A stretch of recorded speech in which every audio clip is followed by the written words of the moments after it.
नेपाल और भूटान के बॉर्डर के बीच एक सुनसान जंगल में रात ने अपनी काली घनी चादर पसार ली थी। चारों तरफ अंधेरा ही अंधेरा था। दूर दूर तक कोई दिखाई नहीं दे रहा था, न किसी की आवाज आ रही थी। उस रात चंपक अकेले उसे घने जंगल को पार करने में लगा था। उसके चेहरे को देखकर ऐसा लग रहा था कि जैसे वो किसी बहुत बड़ी मुसीबत में है। इस जंगल के बारे में माना जाता था कि अगर कोई भी इंसान सूरज ढलने के बाद यहाँ आता है तो उसे एक शैतान अपने वश में कर लेता है और वो फिर इसी जंगल में हमेशा हमेशा के लिए कैद हो जाता है। चंपक को ये बात पता थी, लेकिन वो फिर भी रुक नहीं रहा था और बस आगे बढ़े जा रहा था। जंगल के आखिरी छोर पर एक नदी बह रही थी और उस नदी को पार करते ही भूटान सीमा शुरू हो जाती थी। उस नदी के ठीक बगल में लकड़ी से बनी एक पुरानी हवेली थी। हवेली के आगे एक बोर्ड लगा था जिस पर लिखा था वशीकरण बाबा। गांव के लोगों का मानना था कि उस हवेली में कुछ अजीब है। वहां ऐसी शैतानी तत्तें हैं जो हवेली में रहने वाले बाबा के वशीकरण मंत्रों से इस दुनिया में आ गई है। 32 साल का चंपक अब उस हवेली के ठीक सामने खड़ा था और जोर जोर से हाँफ रहा था। उस हवेली के दरवाजे पर एक बड़ा सा चौकोर निशान बना था, ठीक वैसे ही जैसे किसी तंत्र मंत्र की किताबों में होता है। चंपक ने हिम्मत जुटाई और दरवाजा खोला। अंदर उसने देखा कि एक बेहद अजीब सा दिखने वाला बाबा कुछ हड्डियों की पूजा कर रहा है। बाबा की नजर तुरंत चंपक पर गई और वह जोर जोर से बड़े ही डरावने अंदाज में मंत्र पढ़ने लगा। चंपक बाबा को देखकर घबरा गया था, लेकिन वह जिस मकसद से बाबा के पास आया था उसे पूरा किए बगैर वो कहीं नहीं जा सकता था। आज से 2 दिन पहले चंपक की शादी को 5 साल होने आए थे। वो अपनी बीवी राखी से बहुत प्यार करता था, लेकिन कुछ दिनों से राखी के बदले दूर व्यवहार के कारण चंपक को राखी पर शक होने लगा था। उसे लगने लगा कि राखी का किसी और लड़के के साथ चक्कर चल रहा है, जिसे लेकर दोनों के बीच काफी लड़ाई हो गई और आखिर में बात डिवोर्स तक पहुंच गई और राखी उसे छोड़कर अपने दोस्त के घर रहने चली गई थी। चंपक राखी पर शक करते करते पागल हो गया था। उसके दिमाग से राखी का ख्याल निकाल ही नहीं रहा था। सोते जागते हर पल वो बस राखी के बारे में सोचता रहता। एक दिन जब वो बस से ट्रेवल कर रहा था तो उसकी नजर सीट के ऊपर लगे एक स्टिकर पर गए, जिस पर लिखा था सिर्फ 1 घंटे में खोए हुए प्यार को वापस पाएं।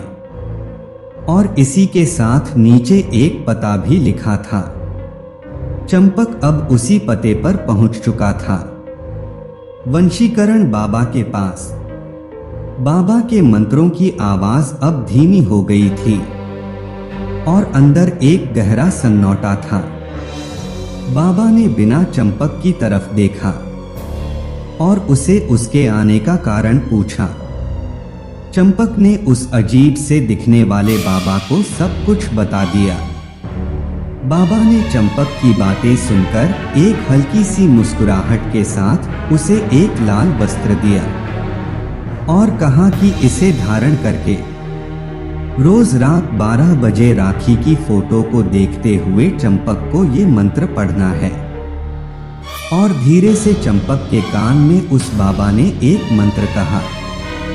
इस मंत्र को फूंकने के बाद वो बाबा फिर से अपनी पूजा में लग गया। चंपक ने बाबा को पैसे देने के लिए अपनी हाथ बढ़ाई, लेकिन उस बाबा ने कोई भी पैसे लेने से इनकार कर दिया। चंपक वापस जंगल की रास्ते में जाने लगा। वो इस बात पर ताजुब कर ही रहा था, अचानक उसे ऐसा लगा कि जैसे कोई उसके पीछे पीछे चल रहा है। अनजानी रात गांव की कच्ची सड़क पर चलते उसे ऐसा लगा कि किसी अनजान शक्ति की उस पर निगरानी हो। वो जितनी तेज चलने की कोशिश करता, उसके कदम उतने ही धीमे धीमे बढ़ रहे थे। रात की 12 बजाने से कुछ ही मिनट रहते चंपक अपने घर पहुंचा। उसने पर्स से राखी की तस्वीर निकाली, पर बाबा का दिया हुआ लाल वस्त्र पहनकर वशीकरण बाबा के मंत्र का उच्चारण करने लगा। तभी अचानक उसे ऐसा लगा कि उसे किसी काले शैतान ने घेर लिया है और वो उस पर कब्जा जमाने की कोशिश कर रहा है। चंपक ने अपना सर चारों तरफ घुमाया और जोर जोर से मंत्र पढ़ने लगा। कुछ ही पलों में वो काला साया वहां से गायब हो गया। चंपक रोज ये करता। ऐसा करते करते कई दिन गुजर गए, लेकिन चंपक की बीवी राखी अब भी उसके पास नहीं आई थी। चंपक ने फिर से वशीकरण बाबा से मिलने का फैसला किया। हवेली पहुंचकर उसने बाबा को बताया कि राखी अब तक उसकी जिंदगी में वापस नहीं आई है। बाबा ने 2 मिनट के लिए अपनी आंखें बंद की और बताया कि चंपक के गले में जो लाल धागा है वो उसके वशीकरण की शक्ति को कमजोर कर रहा है। चंपक ने वो धागा तुरंत उतार दिया। बाबा ने ये भी कहा कि अगर वो राखी को हवेली में ला सकता है तो राखी जरूर चंपक के पास वापस आ जाएगी। उस दिन भी चंपक जब अपने घर वापस जा रहा था तो उसे ऐसा लगा जैसे कोई उसके पीछे पीछे चल रहा है और उसे देखे जा रहा है। लेकिन चंपक जो राखी से बेहद प्यार करता था, उसे पाने के लिए वो कुछ भी करने को तैयार हो चुका था। अगले दिन चंपक ने राखी को कॉल किया और माफी मांगने के बहाने राखी को उसी जंगल के पास शाम को मिलने को कहा। राखी ने कुछ पल सोचा और फिर मिलने के लिए मान गए। इतने दिनों बाद वो दोनों आज पहली बार मिल रहे थे। बात करते करते चंपक राखी को हवेली के पास ले गए। जैसे ही राखी हवेली के पास पहुंची उसे अजीब सी घुटन महसूस होने लगी थी। उसने चंपक को तुरंत वहां से चलने को कहा, लेकिन चंपक ने उसे जबरदस्ती उसे हवेली के अंदर ले गया। बाबा ने जैसे ही चंपक को देखा, उसने चंपक को बाहर जाने को कहा, पर दरवाजा बंद कर दिया। पूरे 2 घंटे बीत चुके थे, लेकिन दरवाजा अभी तक बंद था। चंपक को अब बहुत ज्यादा घबराहट होने लगी थी। कुछ देर बाद दरवाजा अपने आप खुला, लेकिन चंपक ने जो दरवाजे के उस पार देखा वो देखकर चंपक के रोंगटे खड़े हो गए।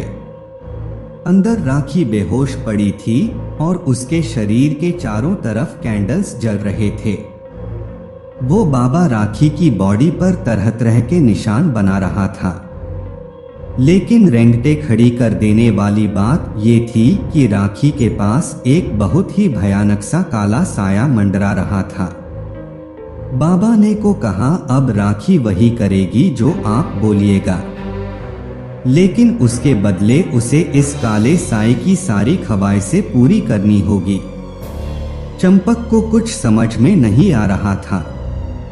उसे राखी को वहां से चलने को कहा तो राखी एक कठपुतली की तरह उठकर खड़ी हो गई। वो एक जिंदा लाश से ज्यादा और कुछ नहीं थी। चंपक राखी की ऐसी हालत देखकर पूरी तरह टहल गया था। उसने बाबा से गुस्से में कहा कि वो राखी को पहले जैसा बना दे, लेकिन तभी उस काले साए ने चंपक को पीछे से धक्का दे दिया और वह काला साया उसी बाबा में समा गया। अब उस बाबा का रूप एक भयानक आत्मा में बदलने लगा था। उस बाबा के चेहरे का रंग नीला पड़ गया और आंखें बिल्कुल सफेद हो गई और वह जोर जोर से हंसने लगा।